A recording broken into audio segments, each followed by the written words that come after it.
गांव की कहानी है। कालू नाम का एक लड़का था। वो अपने दादाजी के पास रहता था। कालू के माँ और बाबूजी मेहनती किसान थे। कालू छोटे से ही अपने दादाजी के साथ समय बिताता था। दादाजी कालू को बहुत लाड प्यार करते थे। कालू स्कूल जाता था और पढ़ाई में भी बहुत अच्छा था।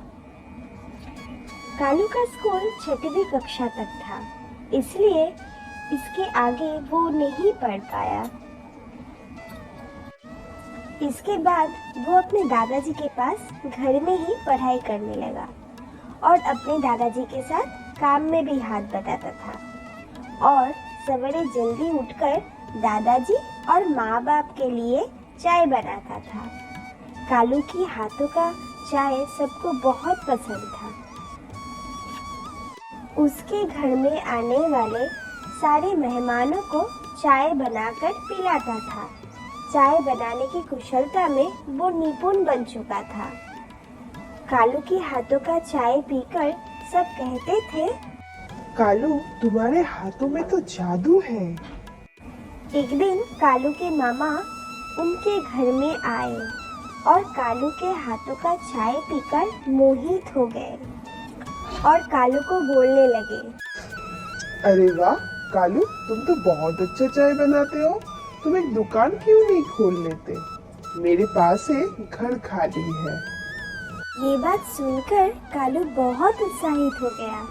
उसने मामा जी के इस प्रस्ताव को स्वीकार कर लिया। कुछ ही दिनों में कालू चाय का दुकान खोला और चाय बनाकर बेचने लगा।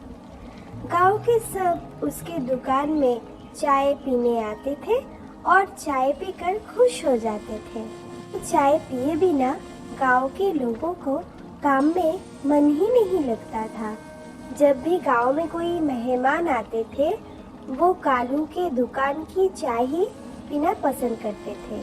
बहुत जल्दी ही कालू के चाय की खूबियाँ सब जानने लगे। दूर दूर गांव से सब कालू के दुकान में आते थे और चाय के साथ साथ नए नए दोस्त भी बना लेते थे।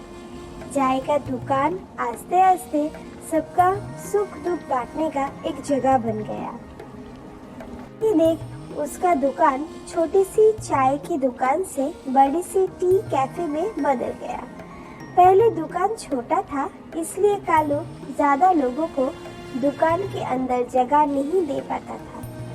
सबको बाहर ही खड़े होकर चाय पीना पड़ता था। अब सब अंदर बैठकर देर देर तक मीटिंग करते थे और चाय का आनंद लेते थे। एक दिन एक विदेशी कालू के दुकान पर आए और चाय पीकर अपना गम ही भूल गए और चाय पीने के लिए उस गांव में कुछ दिन के लिए रुक गए। वो हर रोज आते थे और चाय पीते पीते कालू के साथ बातें करते थे। ऐसे कालू के साथ उसका दोस्ती भी बन गया। उन्होंने कालू से कहा, तुम अपने दुकान पर वाईफाई और एसी लगवा लो। कालू वही किया।